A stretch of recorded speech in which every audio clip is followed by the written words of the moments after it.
Hello student, welcome to my YouTube channel Shiv Shakti classes. मैं अजय उपाध्याय एक बार फिर आप लोगों के समक्ष उपस्थित हुआ हूं। जैसा कि हमारा नंबर सिस्टम का पहला वीडियो अपलोड हो चुका है और उसके बहुत सारे पॉजिटिव कमेंट मिल रहे हैं। आज उसी पॉजिटिव कमेंटों से प्रेरित होकर आज मैं नंबर सिस्टम का दूसरा वीडियो बनाने के लिए आप लोगों के समक्ष उपस्थित हुआ हूँ। तो आज हम लोग चलते हैं नंबर सिस्टम के आगे की पढ़ाई को करेंगे और बहुत अच्छे तरीके से पढ़ेंगे। तो उसके आगे की वीडियो बनाने से पहले थोड़ा सा हम पीछे देखते हैं। ठीक, तो यहाँ पर हम देखते हैं परिमेय संख्याएं। अब देखिए परिमेय संख्याएं क्या होती हैं, हमने बहुत अच्छे तरीके से लिखा था।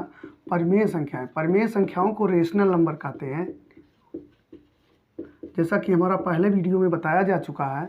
तो परिमेय संख्याएं वे संख्याएं होती हैं कि जिनको p बटे q के रूप में अगर लिखा जा सके और q का मान 0 ना हो तो वह परिमेय संख्या है। मतलब ऐसी संख्याएं जिनको अंश बटे हर के रूप में डिनोट किया जा सके, उस फॉर्म में लिखा जा सके। ठीक है, तो वह क्या होती हैं, परिमेय संख्याएं होती हैं। लेकिन हर का मान शून्य नहीं होना चाहिए। तो ये हमने पहले वीडियो में हम बता चुके हैं। तो चलते हैं इसके कुछ उदाहरणों को लिखते हैं। जैसे यहाँ पर हमने एक उदाहरण लिख लिया, 2/3 लिख लिया। एक भी परिमेय संख्या है क्योंकि एक को 1/1 लिखा जा सकता है, p बटा q के रूप में है और हर का मान शून्य नहीं है। अब चलिए 0 भी एक परिमेय संख्या है, इसको भी हम पहले वीडियो में देख चुके हैं। और भी देखते हैं, जैसे -5/7 है, यह भी एक रेशनल नंबर ही है। अब चलते हैं इसके आगे देखते हैं, 22/7 भी एक परिमेय संख्या है। तो ठीक है, अब एक चीज़ बताइए, क्या पाई परिमेय संख्या है? तो पाई परिमेय संख्या नहीं है, ये अपरिमेय की श्रेणी में आता है। ठीक है, तो हम लोग पाई नहीं लिखेंगे। लेकिन 3.14 एक परिमेय संख्या है। कुछ लोगों का कहना है कि 3.14 जो है अपरिमेय संख्या है। तो भैया 3.14 अपरिमेय संख्या नहीं है, इसको हम पहले ही इस पर डिस्कशन पहले वीडियो में ही कर चुके हैं। ठीक है, यह एक परिमेय संख्या होगा। और भी चलते हैं, जैसे मान लीजिए 2, 8, 10.754, ये सब एक परिमेय संख्याएं हैं। ठीक है, तमाम सारे उदाहरण हैं, तमाम सारे उदाहरण हैं कि जो परिमेय संख्याओं के हैं। अब हम चलते हैं अपरिमेय संख्याओं को जल्दी से देखते हैं। तो अपरिमेय संख्याएं किसे कहते हैं? अपरिमेय संख्याएं। ठीक है, देखिए इसमें कुछ नहीं, बहुत रिलैक्स होके आप पढ़ते चलिए, बहुत अच्छे से समझ में आएगा।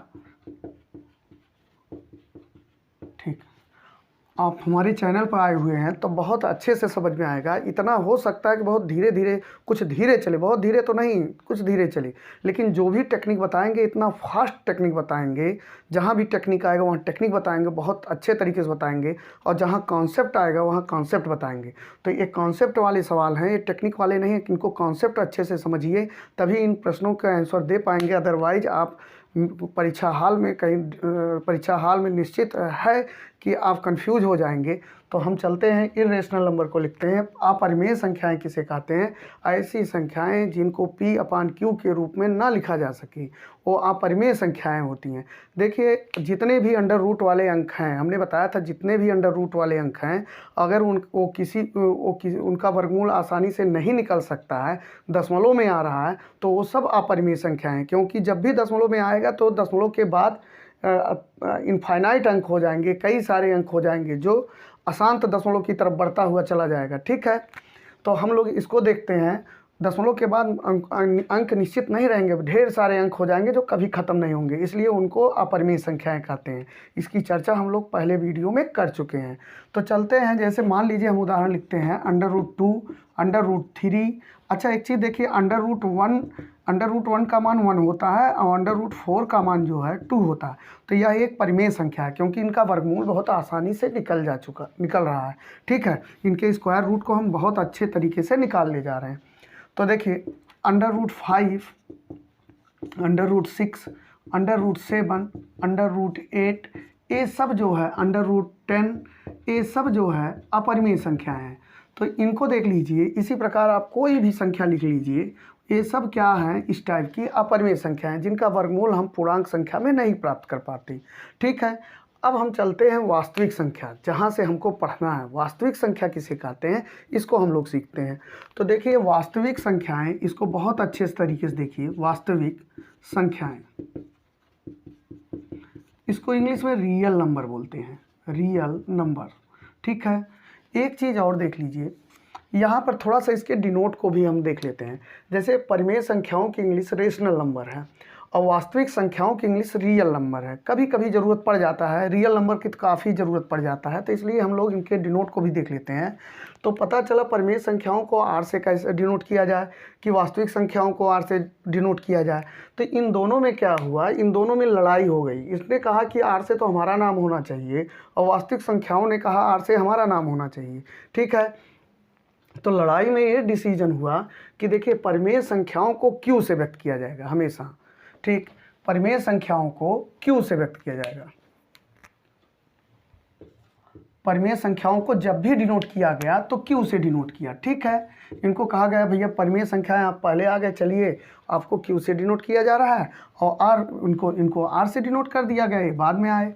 ठीक है, कहा गया आपको आर दे दिया जाता है। तो कहीं भी अगर ऐसे लिखा जाता है यक्स बिलोंग्स टू क्यू, तो इसका मतलब ये होता है यक्स का मान एक परिमेय संख्या होगा, एक रेशनल नंबर होगा। ठीक है, यक्स का जो भी मान होगा वो एक रेशनल नंबर होगा, परिमेय संख्या होगा। और कहीं भी लिखा जाता है अगर यक्स बिलोंग्स टू आर, तो इसका मतलब होता है यक्स का मान जो होगा वो एक रियल नंबर होगा, वास्तविक संख्याएं होंगी। तो चलते हैं हम लोग देखते हैं वास्तविक संख्याएं कहते किसको हैं। देखिए, वास्तविक संख्याएं जितनी भी परिमेय और अपरिमेय संख्याएं हैं, सभी संख्याओं को मिलाकर उनके ग्रुप को क्या कहते हैं, वास्तविक संख्याएं कहते हैं। फिर से सुन लीजिए, जितनी भी परिमेय और अपरिमेय संख्याएं हैं उन सभी संख्याओं को मिलाकर वास्तविक संख्याएं कहते हैं। तो देखिए, अगर हम थोड़ा सा इसको बोलें तो टोटल या all rational number and all real number is called फिर से देखिए, फिर से एक बार सुनिए। ठीक है, all rational number and are irrational number is called real number. फिर से एक बार देखिए, एक बार फिर से देखिए, total rational number and total irrational number is called real number. ठीक है, तो इस तरीके से वास्तविक संख्याएं किसे कहते हैं, वास्तविक संख्याएं कुल परिमेय संख्याएं तथा अपरिमेय संख्याओं को ही वास्तविक संख्याएं कहते हैं। तो हम थोड़ा सा इनको ऐसे लिख लेते हैं कि परिमेय संख्याएं, ठीक है, परिमेय संख्याएं और वाह लगा देते हैं, प्लस लगा देते हैं। ठीक है, अपरिमेय संख्याएं, हालांकि जोड़ना नहीं है, हम कह रहे हैं कि कुल परिमेय संख्याओं का जो सेट है और अपरिमेय संख्याओं का जो सेट है वो सभी, चाहे वो परिमेय है चाहे वो अपरिमेय है, वास्तविक संख्याएं कहलाती हैं। ठीक, अपरिमेय संख्याएं यहाँ पर देखिए, ठीक है, बराबर वास्तविक संख्याएं। तो बहुत आसान है। तो देखिए, कभी कभी क्या होता है, एक कंपटीशनों में ऐसे उलझा के ऐसा पूछते हैं, तो इनका अध्ययन हमको बहुत अच्छे तरीके से आना चाहिए। फिर से देख लीजिए, सभी परिमेय व अपरिमेय संख्याओं को ही वास्तविक संख्याएं कहते हैं। ठीक है, परिमेय संख्याएं व अपरिमेय संख्याएं वास्तविक संख्याएं होती हैं। तो ये पूछा जाता है। चलिए, इसको पूछने से पहले हम थोड़ा सा आपको उदाहरण फिर से एक बार लिखते हैं। चलिए, ये परिमेय संख्याएं हो गई। ठीक, ये देखिए 2/3 1 0, हम फिर से लिख रहे हैं -5/7 22/7। ठीक है, 3.14, ऐसे ही सब है। और इधर का नंबर हम लिख लेते हैं √2, √3, √5, √6, √7, इस टाइप का देख लीजिए। देखिए, ऐसे ही जो संख्याएं हैं यहाँ पर देखिए, ये परिमेय संख्याएं हैं, ये अपरिमेय संख्याएं, इनको भी वास्तविक कहेंगे, इनको भी वास्तविक, सबको वास्तविक कहेंगे, ये भी वास्तविक, ये भी वास्तविक, ये भी वास्तविक। तो अब देख लीजिए, अब एकदम स्पष्ट समझ में आ गया होगा कि सभी परिमेय व अपरिमेय संख्याओं को ही वास्तविक संख्याएं कहते हैं। एक चीज़ आप जान लीजिए, हमेशा याद रख लीजिए, वास्तविक संख्याओं को बहुत अच्छे तरीके से आप समझ लीजिए कि चाहे कोई धनात्मक संख्या वो भी वास्तविक है, कोई ऋणात्मक संख्या वो भी वास्तविक है, भाज्य संख्या है वो भी वास्तविक है। ठीक, अभाज्य संख्या वो भी वास्तविक है, दशमलव वाली संख्याएं हैं वो भी वास्तविक हैं, भिन्न वाली संख्याएं वो भी वास्तविक, सारी की सारी संख्याएं इसके अंदर समाहित होती हैं। तो इनका क्षेत्र, वास्तविक संख्याओं का क्षेत्र एकदम बहुत बड़ा है और इस टाइप की केवल संख्याएं वास्तविक संख्याएं नहीं होती हैं। फिर से देखिए, जैसे इस टाइप की संख्याएं, जैसे -2 है या -3 है या -1 है, तो देखो अंडर रूट में तो है, या -4 है। अब देखो, जब ये माइनस लेकर रहेगा तो इसका वर्गमूल नहीं निकल पाएगा, हमेशा याद रखिए। ये सब संख्याएं अधिकल्पित संख्याएं होती हैं। अधिकल्पित जो वास्तविक की उल्टी होती हैं, माने ये वास्तविक है, ये अधिकल्पित रहेंगे। ठीक है, ये रियल नंबर है, ये इमेजिनरी नंबर है। जस्ट आगे अभी हम इसका अध्ययन थोड़ा सा करेंगे। तो आप इसमें समझ लीजिए, इस टाइप की संख्याओं को छोड़ दीजिए, जो अंडर रूट में माइनस को लेकर हैं इनको छोड़ दीजिए। बाकी जितनी भी संख्याएं आप बना सकते हैं वो सब वास्तविक संख्याएं हैं। तो इसमें आपको कोई कन्फ्यूजन नहीं होना चाहिए। बहुत से लोग इसको कन्फ्यूज रहते हैं, वास्तविक संख्याएं कहते किसको हैं। तो चलते हैं, हम थोड़ा सा इसका वास्तविक संख्याओं को और अच्छे से समझते हैं। तो यहाँ पर देखिए, परिमेय संख्या भी इसमें आ गया, अपरिमेय संख्या भी आ गया, टोटल नंबर आ गए वास्तविक संख्याओं में। तो पूछा जाता है कि वास्तविक संख्याएं हैं, कंपटीशन में ऐसे देगा, वास्तविक संख्याएं हैं, खूब अच्छे से सुन लीजिए।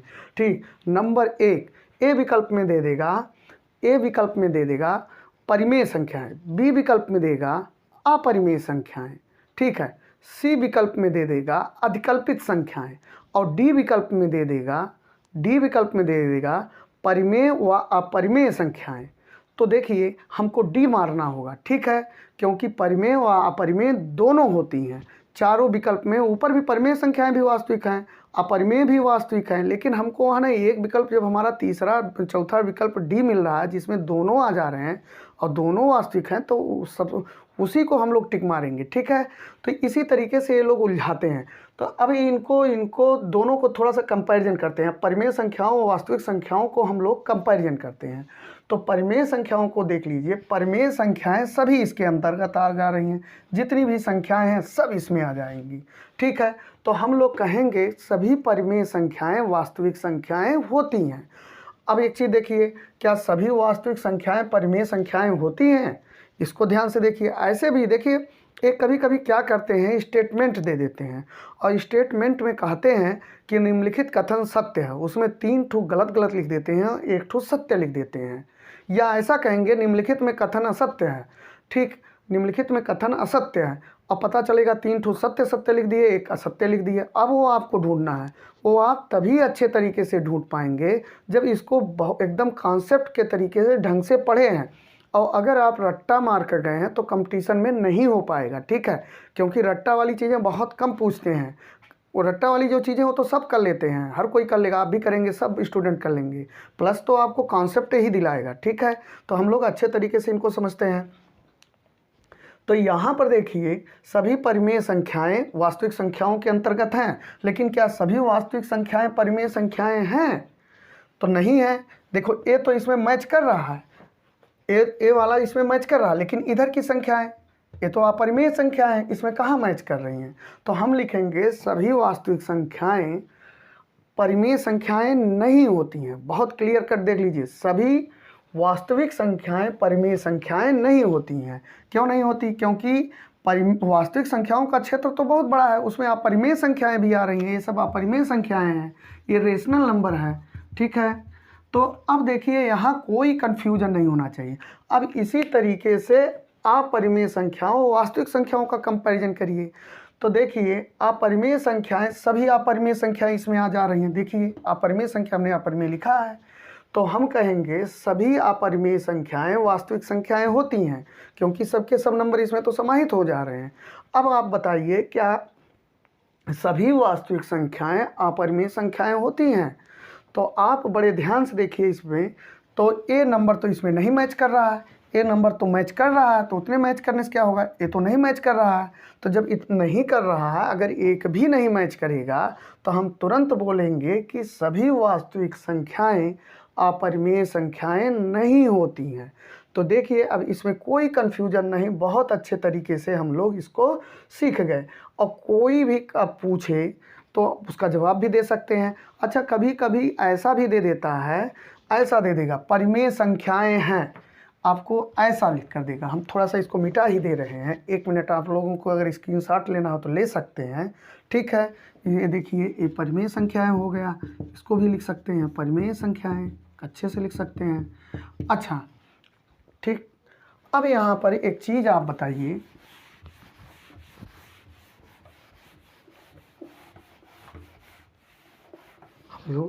ऐसे परीक्षा में दे देगा, लिखेगा वास्तविक संख्याएं हैं, वास्तविक संख्याएं हैं, ठीक। अब मान लीजिए परीक्षा को जटिल बनाना है, संख्याएं हैं, अब क्वेश्चन मार्क दे देगा।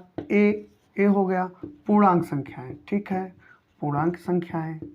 चलिए फिर लिख देगा, बी लिख देगा अभाज्य संख्याएं,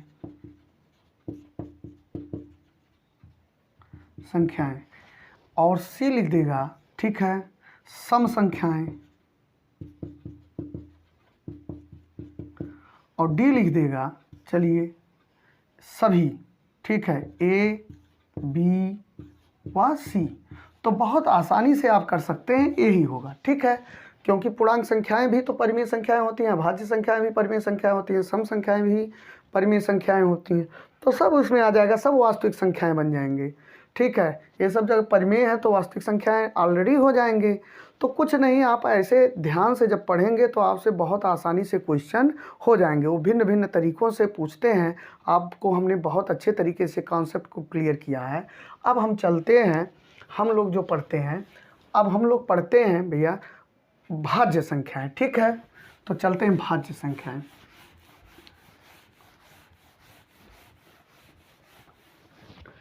तो देखिए भाज्य संख्याएं क्या होती हैं। भाज्य संख्याएं बहुत अच्छे तरीके से इनको हम पढ़ते हैं, ठीक। इंग्लिश में इनको कंपोजाइट नंबर बोलते हैं, कंपोजाइट नंबर बोलते हैं, ठीक है। भाज्य संख्याएं क्या होती है, थोड़ा सा इनका डिफिनीशन देख लीजिए, यहाँ से भी एक क्वेश्चन मिल जाता है, यहाँ भाज्य और अभाज्य से कई क्वेश्चन आ जाते हैं, तो उनको ध्यान से हम लोग देखते हैं, ठीक है, कभी कभार पूछ लेता है।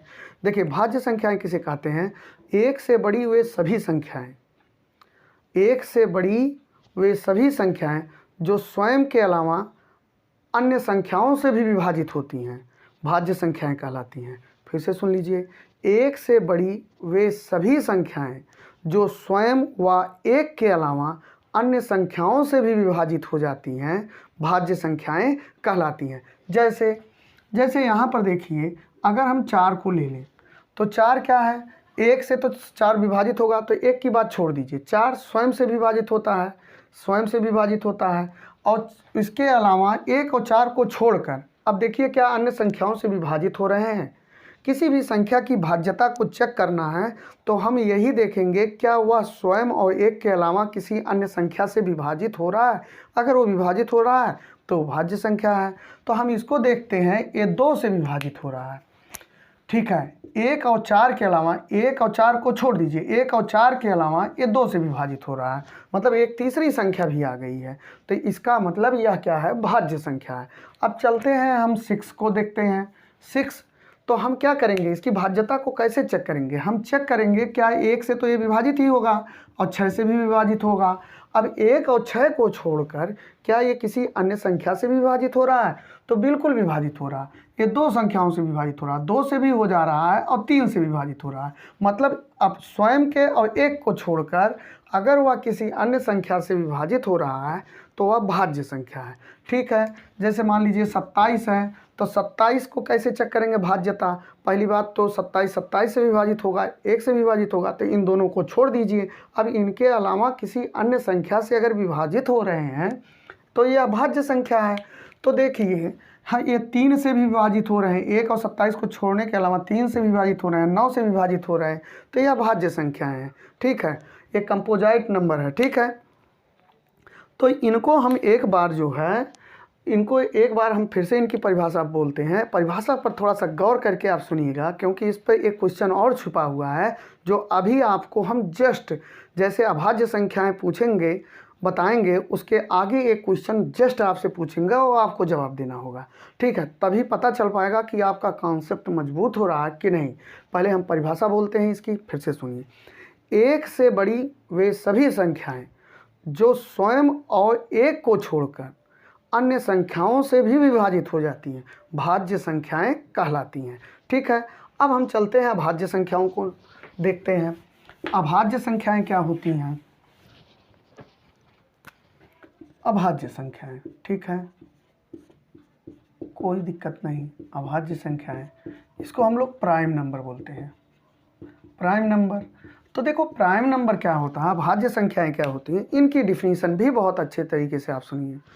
1 से बड़ी वे सभी संख्याएं जो 1 और स्वयं के अलावा, जो स्वयं व 1 के अलावा अन्य किसी संख्या से विभाजित ना हो, वो अभाज्य संख्याएं कहलाती हैं। फिर से सुनिए, 1 से बड़ी वे सभी संख्याएं जो स्वयं और 1 को छोड़कर किसी अन्य संख्या से विभाजित ना हो, वो अभाज्य संख्याएं कहलाती हैं। तो देखिए कितने अच्छे से आप समझ जाएंगे, बहुत अच्छे तरीके से। 1 से बड़ी हमने बोला है, 1 से बड़ी, 1 को नहीं समाहित करना है। इसमें भी बोला है 1 से बड़ी वे सभी संख्याएं, ठीक है। इसमें हमने बोला 1 से बड़ी वे सभी संख्याएं जो 1 व स्वयं को छोड़कर अन्य संख्याओं से भी विभाजित हो जाती हैं तो भाज्य संख्याएं कहलाती हैं, कंपोजिट नंबर कहलाते हैं, ठीक है। अब इसके लिए हमने बोला 1 से बड़ी वे सभी संख्याएं जो स्वयं और 1 के अलावा किसी अन्य संख्या से भी विभाजित नहीं होती हैं, अभाज्य संख्याएं कहलाती हैं। तो अभाज्य संख्या को देख लो, जैसे हम यहाँ पर लिखते हैं 2 लिख दिए। 2 एक अभाज्य संख्या है भैया, क्यों कि 2 से तो विभाजित होगा और 1 से भी विभाजित होगा। तो 2 और 1 को छोड़कर यह किसी अन्य संख्या से विभाजित नहीं हो रहा है, तो यह कैसी संख्या है? अभाज्य संख्या है। फिर से देख लीजिए, 2 कैसी संख्या? अभाज्य। क्यों? क्योंकि यह स्वयं और 1 को छोड़कर किसी अन्य संख्याओं से विभाजित नहीं हो रहा है। अब एक चीज़ देखिए, फिर इसके बाद हम 3 देखते हैं। अच्छा, 1 से बड़ा होना चाहिए तो 1 से बड़ा भी है। 3 को देखते हैं, 3 कैसी संख्या है? 3 भी जो है अभाज्य संख्या है, ठीक है, प्राइम नंबर है। ये भी प्राइम नंबर, ये भी प्राइम नंबर। 3 क्यों प्राइम नंबर? क्योंकि देखिए कोई संख्या प्राइम नंबर तभी होती है जब स्वयं और 1 को छोड़कर अन्य किसी से ना डिवाइड हो। तो ये 3 और 1 को छोड़कर किसी अन्य से डिवाइड हो रहा हो तो बताइए, स्वयं को और 1 को छोड़कर किसी अन्य से अगर ये डिवाइड हो जाएगा तो ये भाज्य संख्याएं हो जाएंगी, ठीक है। तो ये किसी से नहीं विभाजित हो रहा। इसी प्रकार आप 5 को भी देख लीजिए, ये भी किसी से नहीं विभाजित हो रहा, स्वयं से हो रहा है और 1 से हो रहा है। कोई तीसरी संख्या नहीं है, कोई तीसरी संख्या हो तो बताइए, ठीक है। अब 7 भी नहीं हो रहा है, ऐसे 11 भी नहीं हो रहा है, 13 भी नहीं हो रहा है, 19 भी नहीं हो रहा, ऐसे ऐसे करके आप कई सारी संख्याएँ हैं। अब यहाँ पर एक चीज़ और ध्यान देना है, कंपटीशन में ये क्या करता है, इस संख्या को पूछता है, इसको लेकर दोनों को थोड़ा सा देखिए। ये जो 2 है ये हमारा यूनिक नंबर है। यूनिक नंबर का मतलब अद्वितीय नंबर, इसके समान कोई दूसरा नहीं। ये ओनली 1 अकेले ही गुण ऐसा रखता है जो किसी अभाज्य संख्या के पास वो गुण नहीं है। कौन सा गुण रखता है? ये देखिए सम संख्या है, ठीक है। जितनी भी अभाज्य संख्याएँ हैं सब विषम में हैं, सब विषम में। खाली 2 एक ऐसी अभाज्य संख्या है जो सम संख्या है। तो कभी कभी क्वेश्चन पूछ लेता है सम अभाज्य संख्या है, सम अभाज्य संख्या है, और उसमें 2 भी दे देता है, 3 भी दे देता है, 4 भी दे देता है, ऐसे बहुत सारी दे देगा, ठीक है। ऐसे नहीं देगा आपको, सम अभाज्य संख्या है तो वो ऐसे देता है, ए दे देगा, 4 दे देगा, सबसे पहले आपको 4 दे देगा, या 6 दे देगा, 8 दे देगा, फिर बी दे देगा, 3 दे देगा, फिर सी दे देगा, ठीक है, 5 दे देगा, फिर डी दे देगा, ठीक है, डी दे देगा, क्या दे देगा यहाँ पर 10 दे सकता है। अब आप सोच रहे हो सम अभाज्य संख्या है, बस तुरंत आपने क्या किया, अच्छा सम संख्या पूछ रहे हैं, यही है सम अभाज्य संख्या इसका मतलब। तो सम अभाज्य संख्या ये नहीं है, 2 है, इसको ध्यान से देख लीजिए एक बार। और एक चीज़ और यहाँ से क्वेश्चन इसके बारे में पूछा जाता है कि सबसे छोटी अभाज्य संख्या क्या है? तो सबसे छोटी अभाज्य संख्या 2 ही है। अक्सर यूपी SSSC में ये बहुत ज़्यादा क्वेश्चन पूछा जाता है, यूपी टेट में पूछा जाता है, सीटेट में पूछा जाता है, SSC GD में पूछा था, बहुत सारे एग्ज़ाम में बहुत अच्छे तरीके से पूछे जाते हैं। कोई ऐसा एग्ज़ाम नहीं, आप किसी की भी तैयारी कर रहे हैं तो इसको पढ़ना आपको ज़रूरी है, और अच्छे तरीके से पढ़ लीजिए और अच्छे तरीके से नोट बना लीजिए, और अपनी कॉपी में नोट बना लीजिए। अपनी कॉपी पढ़ना 10 गुना आसान होता है। एक बार आपने नोट बना लिया तो बहुत कम समय में और बहुत अच्छे तरीके से आप अध्ययन कर ले जाएंगे, ठीक है। अब ये सबसे, इसकी 2 गुण हो गए, ये सबसे छोटी अभाज्य संख्या है और सम अभाज्य संख्या है। अब कभी कभी कंपटीशन में क्या करता है, ऐसे पूछता है सबसे छोटी विषम अभाज्य संख्या किसे कहते हैं? तो सबसे छोटी विषम अभाज्य संख्या 3 है, ठीक है। बहुत ध्यान से देखिए, सबसे छोटी विषम अभाज्य संख्या 3 है। तो यहाँ पर हम लोग बहुत अच्छे तरीके से इनको पढ़ रहे हैं। अब ये अभाज्य संख्या के बारे में और क्या पूछ सकते हैं, ये पूछते हैं हमको बता दीजिए 1 से लेकर 100 तक की कितनी 100 तक कितनी अभाज्य संख्याएं हैं। 1 से लेकर 100 तक कितनी अभाज्य संख्याएं, क्या किसी को आ रहा है? अगर आप लोगों में आ रहा है तो बिल्कुल कमेंट करके बताइए, तभी ना पता चलेगा। ठीक है, 1 से लेकर 100 तक कितनी अभाज्य संख्याएं हैं। कभी कभी क्या ये पूछ लेते हैं, आप हमको बता दीजिए 1 से 50 तक कितनी अभाज्य संख्याएं हैं। 1 से 50 तक कितनी अभाज्य संख्याएं हैं, ध्यान से देखिए, ये पूछ लेता है। तो देखिए, अभाज्य संख्याओं की गिनती ज्ञात करने के लिए कोई तरीका नहीं, इनका कोई सिस्टम नहीं। सिस्टम होता तो हम बिल्कुल आपको बताते, एक इनका कोई सीरीज बनता ही नहीं है। तो इनको आपको याद करना पड़ेगा, और जब भी पूछेगा तो यही ऐसे पूछते हैं। ठीक है, या तो 1 से 50 पूछ लेंगे या तो 1 से 100 पूछ लेंगे। तो जैसे 1 से 100 तक पूछा तो हर बच्चा क्या करता है, ए ओ लिखना शुरू कर देते हैं, और शुरुआती में वो कन्फ्यूज हो जाते हैं, वो अभाज्य में 1 को शामिल कर लेते हैं। 1 अभाज्य नहीं है, अभी हम 1 की चर्चा करेंगे फिर से एक बार। ठीक है, 2 से शुरू होता है, अभाज्य संख्याएं 2 से शुरू होती। तो पता चल रहा 2 से लेकर 100 तक लिख रहे हैं, और वो क्वेश्चन इसीलिए पूछते हैं कि आप लिखेंगे गिनेंगे तब तक आपका समय चला जाए, पता चल जाए कि हाँ आपने मेहनत नहीं किया है। ठीक है, तो हमेशा याद रखिए 1 से 50 तक की कुल 15 अभाज्य संख्याएं होती हैं, 15। 1 से 50 तक कुल 15 अभाज्य संख्याएं होती हैं।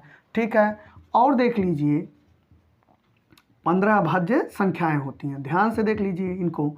और जो है फिर उसके बाद फिर आगे देखिए, 1 से 50 तक कुल 15 अभाज्य संख्या होती है। फिर 50 से लेकर 100 तक, 50 से लेकर 100 तक कुल कितनी होती हैं, ये जो है 10 अभाज्य संख्याएं होती हैं। बहुत आसानी तरीके से याद कर लीजिए, ये आपको याद करना पड़ेगा, ये लर्न करना पड़ेगा, रटना पड़ेगा इसको। ठीक है, ये दिमाग में एक बार बैठा रटना है, एक बार याद कर लीजिए, बहुत कोई कठिन नहीं है, हम इतने दिनों से याद है, कभी भूलता ही नहीं। आप कॉपी में ज़रूर इसको लिख लीजिएगा, क्योंकि ये पूछता है, जब भी कॉपी पलट कर आप देखोगे तो आपके सामने हमेशा दिखाई देगा। ठीक है, बीच बीच में रिवाइज होता रहेगा। तो देखिए, अच्छा 1 से 50 तक की अभाज्य संख्याओं को, तो देखिए 1 से 100 तक कुल अभाज्य संख्याएं 25 हो गई। ठीक है, अब 1 से लेकर 50 तक की जो 15 अभाज्य संख्याएं उनको आप लिख सकते हो 2, 3, 5, 7, 11, 13। ठीक है, 17, 19। ठीक है, 23, चलो 29, 31, 31 हो गया, 37 हो गया, 41 हो गया, और कितना हो गया, 43 हो गया, 47 हो गया। अब गिनते हैं कितनी है, 1, 2, 3, 4, 5, 6, 7, 8, 9, 10, 11, 12, 13, 14, 15। देखिए कुल 15 संख्याएं हो गई। आप ऐसे गिनिएगा नहीं लिखकर, वहाँ पर लिखने वाला काम मत करिए, नहीं तो आपकी स्पीड घट जाएगी। ठीक है, तो देख लीजिए ये 15 संख्याएं इसमें होती हैं। अब 50 से लेकर 51 तक की जितनी भी अभाज्य संख्याएं हैं वो कितनी है, 10। तो 1 से लेकर 100 तक कितनी अभाज्य संख्याएं हो गई, कुल 25 संख्याएं। तो इसको कहीं नोट कर लीजिए। अब हम चर्चा करते हैं 1 के बारे में। ठीक, 1 कैसी संख्या है, ये पूछा जाता है, 1 कैसी संख्या है, भाज्य है या अभाज्य है। तो भैया जी आप बताइए 1 कैसी संख्या है, भाज्य संख्या बोलोगे कि अभाज्य संख्या बोलोगे। 1 मिनट इसका अगर खींचना है खींच सकते हैं, लेकिन क्या है इसमें ऐसे याद हो गया होगा, हम ऐसे बताते हैं कि लोगों को तुरंत तैयार होता है, इतना आसानी से भूलता भी नहीं है, आप लोगों को भी नहीं भूलेगा। ठीक है, 1 कैसी संख्या है इसकी हम चर्चा कर लेते हैं।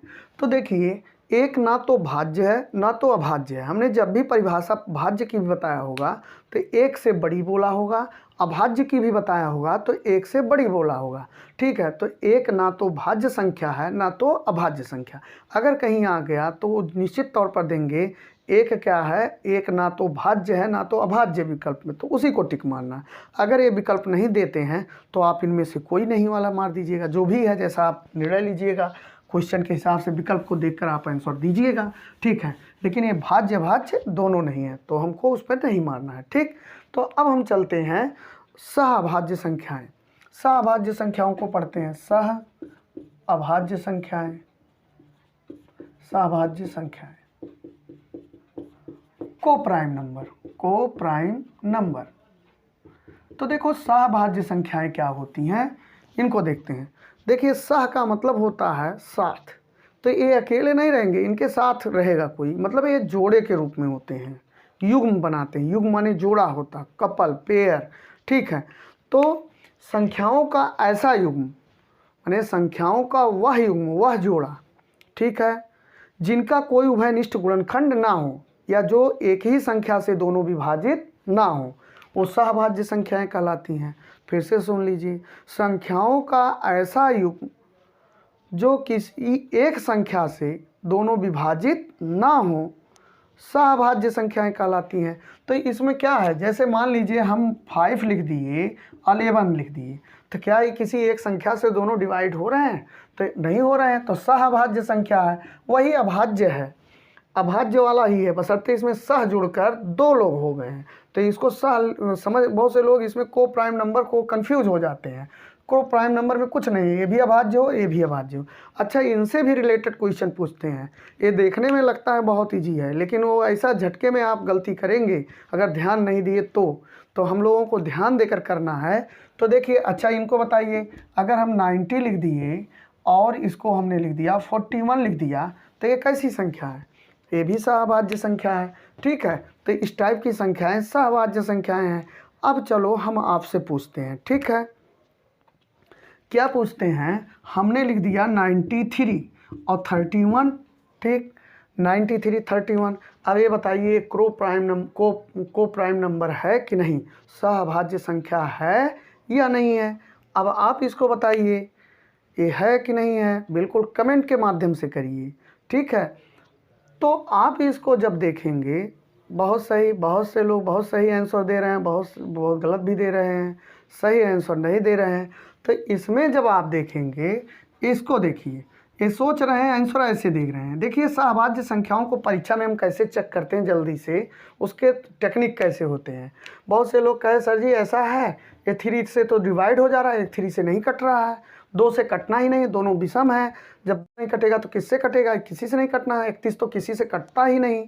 तो भैया जी, तो सबसे पहला काम यही होता है कि पहला आप देखिए किसी ऐसी संख्या से दोनों कट तो नहीं रहे हैं, पता चला दोनों नहीं कट रहे हैं। अब एक देखिए अभाज्य है, एकदम अभाज्य है, तो भाज्य है। तो कभी भी दो जैसी भी संख्याएं हों, उनको क्या करिए, अगर एक अभाज्य और एक भाज्य आ रहा है, ठीक है, तो जो छोटी संख्या है, कभी भी छोटी संख्या से बड़ी संख्या में भाग देकर जरूर चेक करिए। तो हम छोटी संख्या कौन सा है? 31 है, तो 31 छोटी संख्या 31 ऐसे लिख लीजिए। अब देखो 31 से इसमें भाग चला जाता है, 31 से करना में 31 चला जा रहा है। अब देखो 31 से इसमें भी चला जा रहा है, बहुत आसानी चला जा रहा है, 31 तियाँ 93। तो यह कैसी संख्या है? एक को प्राइम नंबर नहीं है, ठीक है, एक को प्राइम नंबर नहीं है। आगे बात समझ में? तो ये जो है सहभाज्य संख्याएं एक तरीके से कह लीजिए, हालांकि सहभाज्य संख्याएं कहीं देता होता नहीं है, तो सहभाज्य संख्याएं एक ही से विभाजित हो जा रही हैं। तो ऐसे ही वो संख्याओं को ऐसा देते हैं, देखने में एक तुरंत लगता है कि जैसे को प्राइम नंबर ही हैं, ठीक। अब हम लोग चलते हैं, सहभाज्य संख्याओं के बाद हम लोग क्या पढ़ते हैं? हम लोग सम संख्याएं, विषम संख्याएं पढ़ते हैं। तो देखिए सम संख्याएं कैसी होती हैं? सम संख्याओं को सम संख्याएं, कोई दिक्कत नहीं, सम संख्याएं, इवन नंबर, ठीक है, इवन नंबर। तो इवन नंबर सब लोग जानते हो, अगर कोई संख्या 2 से डिवाइड हो जा रही है तो इवन नंबर है। या दूसरी उसकी परिभाषा, अगर किसी संख्या के पीछे 0 हो, 2 हो, 4 हो, 6 हो, 8 हो, अगर इनमें से कोई संख्या है, चाहे जितनी बड़ी संख्या हो, उसके पीछे अगर ए नंबर हैं तो वो सम संख्या होता है, ठीक है।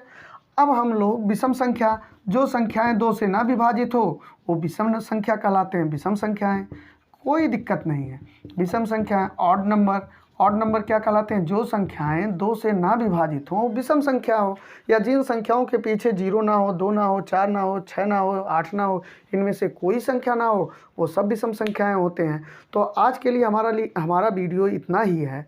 अगर आपको हमारा वीडियो पसंद आया तो बिल्कुल लाइक करिए, सब्सक्राइब करिए, शेयर करिए, कमेंट करिए निश्चित तौर पर, जिससे हम अगला वीडियो फिर आपके सामने लेकर जल्दी ही उपस्थित हों। ओके, धन्यवाद, थैंक यू।